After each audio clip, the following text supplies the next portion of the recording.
आप देख रहे हैं बेसिक की खबरें। बेसिक की खबरों में एक बार फिर से आप सभी का स्वागत करते हैं। ग्रीष्मावकाश के बाद विद्यालय तो खुल चुके हैं। अभी शिक्षकों के लिए विद्यालय खुले हैं सोमवार से 22 जून 2026 से। इसके बाद बच्चों के लिए भी विद्यालय आपका 25 जून 2026 से स्टार्ट हो जाएंगे, अर्थात 2 दिन बाद विद्यालय खुल जाएंगे। जब भी विद्यालय खुलते हैं हर महीने में विद्यालय की कार्यवाही के लिए कुछ मीटिंग्स रखी जाती हैं, जिनमें से एक आपका एसएमसी होता है मीटिंग होती है, जो कि हर महीने रखी जाती है, जिससे कि विद्यालय की कार्यवाही के बारे में अभिभावकों को पता रहे। और दूसरा होता है अभिभावक शिक्षक बैठक। तो आज की वीडियो में बात करते हैं अभिभावक शिक्षक बैठक जून 2026 के, क्योंकि 5-6 दिन अभी विद्यालय खुलना है, तो उसके अंदर आपको वो बैठक लेनी होगी। ये बैठक होगा आपका 23 जून 2026 को। आप कर सकते हैं, अगर नहीं गए तो आप 1-2 दिन बाद भी ये चीज़ें कर सकते हैं। बैठक का नाम है अभिभावक शिक्षक बैठक। अब बात करते हैं एजेंडा क्या है। सेवा में समस्त सम्मानित एसएमसी अध्यक्ष, माता पिता, अभिभावक, आप सभी को सादर अवगत कराना है कि विद्यालय के प्रांगण में अभिभावक शिक्षक बैठक का आयोजन, दिनांक जिस दिन आप बैठक कर रहे हो वो दिनांक, उसका दिन को प्रातः 10:30 बजे से 11:30 बजे तक 5 जून 2026 की अभिभावक शिक्षक बैठक पीटीएम का आयोजन किया जाना है। इस बैठक में अत्यावश्यक चर्चा की जानी है, अतः आप सभी लोगों से विनम्र अनुरोध है कि बैठक में ससमय प्रतिभाग करने का कष्ट करें। एजेंडा की तिथि 22 जून 2026। सूचना का माध्यम अभिभावकों तक कैसे सूचना पहुंचानी है, तो उसके लिए आपका मोबाइल फोन द्वारा पहुंचा सकते हैं, रसोइयों द्वारा बोल के पहुंचा सकते हैं, बच्चों से भी कह सकते हैं, या फिर आप अपने स्वयं के द्वारा भी उनसे संपर्क करके बैठक की सूचना पहुंचा सकते हैं। बैठक के एजेंडा बिंदु हैं हमारे। सबसे पहले अभिभावकों की अपेक्षित भूमिका पर चर्चा की जानी है। 100% नामांकन पर चर्चा होनी है। विद्यालय खुलने से पूर्व बच्चों की स्वास्थ्य सुरक्षा एवं पठन पाठन से संबंधित पूर्व व्यवस्था सुनिश्चित किए जाने पर चर्चा करनी है।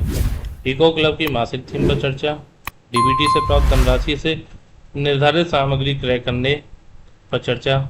बाल वाटिका कक्षाओं पर चर्चा। अवशेष अपार आईडी बनने में आ रही समस्याओं के समाधान पर चर्चा। जन्म प्रमाण पत्र एवं आधार कार्ड बनवाने पर चर्चा। आउट ऑफ स्कूल बच्चों हेतु शारदा कार्यक्रम पर चर्चा। दिव्यांग बच्चों हेतु समर्थ कार्यक्रम पर चर्चा। उसके बाद विद्यालय प्रबंधन समिति पर चर्चा होनी है। दीक्षा ऐप पर चर्चा की जानी है, और कुछ अन्य महत्वपूर्ण बिंदु जो बचते हैं उन पर भी चर्चा होगी। तो बात करते हैं बैठक के विस्तार के बारे में। पूर्व में निर्धारित तिथि पर अभिभावक शिक्षक बैठक का आयोजन प्रातः 10:30 बजे से 11:30 बजे तक विद्यालय परिसर में किया गया। बैठक में अभिभावकों के बैठने हेतु प्रधानाध्यापक द्वारा उचित व्यवस्था की गई। बैठक में विद्यालय का समस्त स्टाफ उपस्थित रहा। आज की बैठक में पूर्व बैठक की समीक्षा की गई और एजेंडा पढ़कर सुनाया गया। सबसे पहला है अभिभावक की अपेक्षित भूमिका पर चर्चा। सभी अभिभावकों को सूचित किया गया कि आप सभी अपने निम्न भूमिका का अवश्य ध्यान दें, क्योंकि अभिभावकों को भी ये बताना जरूरी है कि बच्चों के विकास के लिए अध्यापकों के साथ साथ उनका भी उतना ही महत्वपूर्ण योगदान रहता है। बच्चा 6 घंटे या 7 घंटे विद्यालय में रहता है, उसके बाद अन्य समय घर पर रहता है, तो वहाँ पर भी उनकी देखभाल करनी चाहिए, उनका भी अपना जिम्मेदारी बनती है। तो उनको बताना है वार्षिक कार्यक्रमों और पीटीएम में नियमित प्रतिभाग करें। दूसरे के बच्चा की प्रगति के बारे में चर्चा रहती है।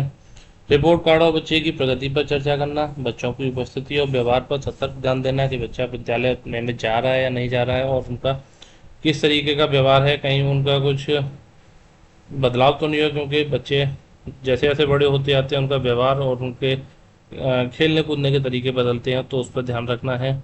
नए सत्र के लिए बच्चों के साथ लक्ष्य तय करना। विद्यालय के प्रयासों में सक्रिय से योगदान देना। बच्चे की अनुपस्थिति की स्थिति में विद्यालय को सूचित करना कि बच्चा आज विद्यालय क्यों नहीं आया है। नवीन सत्र में 100% नामांकन हेतु प्रचार प्रसार पर चर्चा।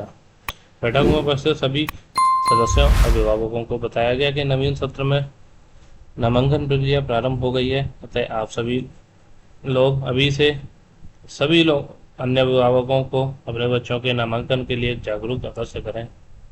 कोई भी नामांकन से वंचित न रहे, इसके लिए सभी को मिलकर 100% नामांकन का लक्ष्य प्राप्त करना होगा। हर प्रत्येक वर्ष नवीन नामांकन के समय विद्यालय के अध्यापकों के द्वारा जागरूकता रैली, स्कूल चलो अभियान वगैरह बहुत सारी चीज़ें की जाती हैं, लेकिन अगर इसमें अभिभावकों का भी साथ मिल जाए तो नामांकन का जो 100% लक्ष्य होता है वो जल्दी से जल्दी और आसानी से पूर्ण किया जा सकता है। इसलिए अभिभावकों को भी इसके बारे में जागरूक करना है कि वो भी अपने स्तर से बाकी अभिभावकों को जागरूक करें और विद्यालय में नामांकन अवश्य करवाएं।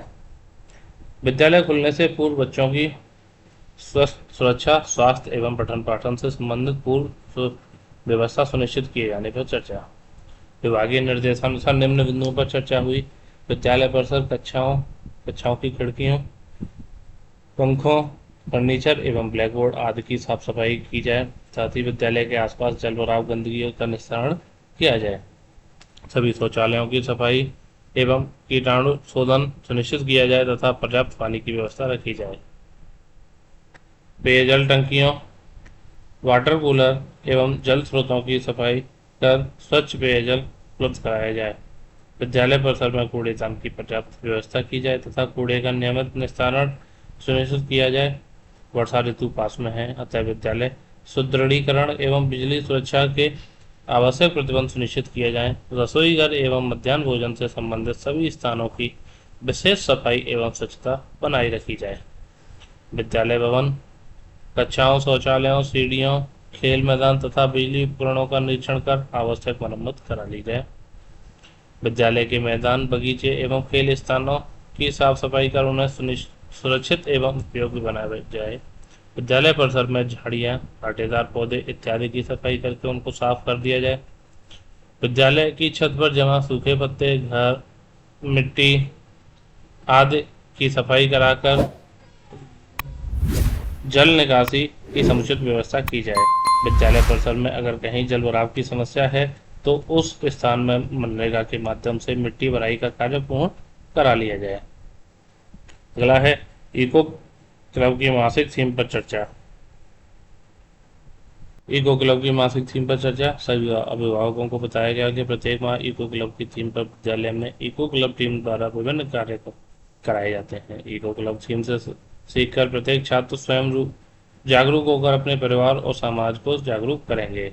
इको क्लब के अंतर्गत विभिन्न तरीके की एक्टिविटी कराई जाती है, जिनमें के जो कि पर्यावरण से संबंधित होती है, जैसे पौधा लगाना, गंदगी की सफाई करना, इस तरीके की बहुत सारी एक्टिविटी कराई जाती हैं।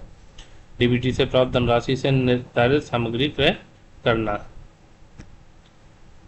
सभी अभिभावक अपने पाल्य को डीबीटी से प्राप्त धनराशि से निर्धारित सामग्री क्रय करके अवश्य प्रदान करेंगे, जिससे उनकी शिक्षा में कोई रुकावट न आने पाए। नवीन सत्र में भी डीबीटी की धनराशि भी शीघ्र प्राप्त होगी। बाल वाटिका कक्षाओं पर चर्चा। बाल वाटिका कक्षा जो हमारा प्राइमरी से पहले वाली प्री प्राइमरी क्लास होती हैं, 6 वर्ष से कम उम्र वाले बच्चों के लिए बाल वाटिका की कक्षाओं का आयोजन किया गया है। सभी अभिभावकों को बताया गया कि विद्यालय की कोलोकेटेड आंगनवाड़ी केंद्रों में सत्र 2026-27 में बाल वाटिका कक्षाओं का संचालन प्रारंभ हो चुका है। अतः आप सभी 3 से 6 वर्ष के बच्चों का सब नामांकन में अपना पूर्ण सहयोग प्रदान करेंगे। इन कक्षाओं में प्रभावशाली TLM एवं सामग्री के उपयोग से एक अच्छा संचालन होता है। अब आता है अवशेष अपार आईडी बनने में आ रही समस्याओं के समाधान पर।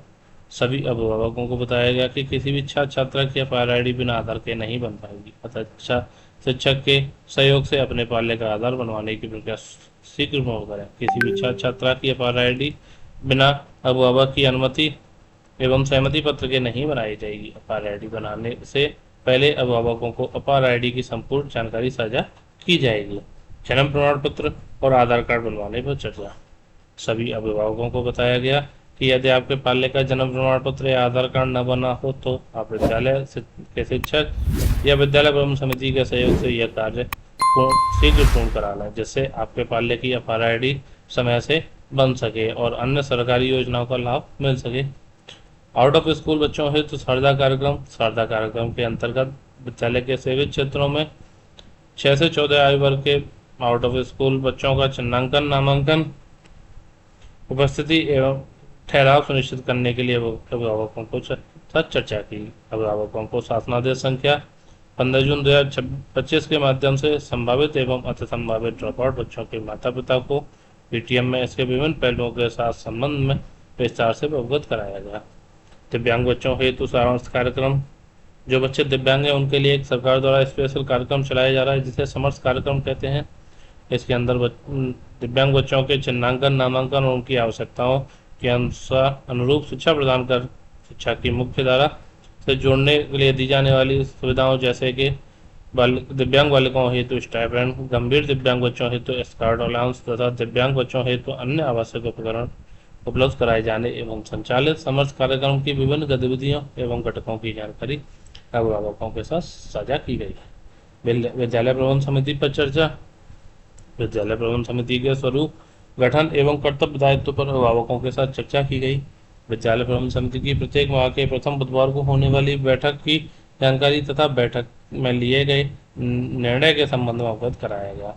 विद्यालय प्रबंधन समिति द्वारा विद्यालय विकास योजना के निर्माण में अभिभावकों से सुझाव एवं सहयोग प्राप्त किया जाना है, इस पर विस्तार से चर्चा की गई। इसके बाद दीक्षा ऐप है। अभिभावकों को दीक्षा ऐप डाउनलोड, उपयोग के साथ साथ विद्यालय में प्राप्त प्रिंट सामग्री, तालिका सूची, विज्ञान किट के इस्तेमाल आदि पर विस्तार से चर्चा की गई। अध्यापकों को बताया गया, अभिभावकों को बताया गया कि दीक्षा ऐप क्या है और उसको कैसे उपयोग करना है। उपरोक्त बिंदुओं के अतिरिक्त कुछ अन्य महत्वपूर्ण बिंदुओं पर विचार विमर्श के उपरांत बच्चों के उज्जवल भविष्य की कामना करते हुए बैठकों पर से सभी अभिभावकों को धन्यवाद ज्ञापित किया गया और इसी के साथ आज की बैठक का समापन किया गया।